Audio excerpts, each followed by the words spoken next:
Ішкі істер министрлигинде атайын башкармалыктар бар. Постоянно интернет аймагында деген биз деген карап турабыз, отслеживать этип.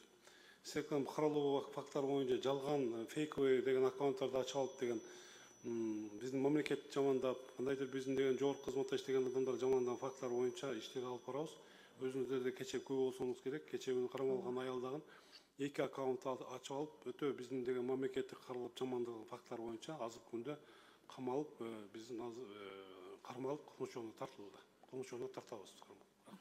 Эгерде жарандар ушинтип сиздерге кайрылса, фейковый аккаунттар менен, например, наличностьна переходить этип, туура эмес информацияларды берип, жарандар кайрылса анда алардын фейковый аккаунттарды ачып табып, алардын үстүнөн бир мыйзам чегинде неме алып барылат, туурабы? Ар бир жарандын кайрылуусу боюнча биз деген иш-чараларды жүргүзөбүз. Ошол аккаунттарды ачып алып деген жамандап аткан болсо, ошолордун үстүнөн мыйзамдуу чаралар көрүлөт.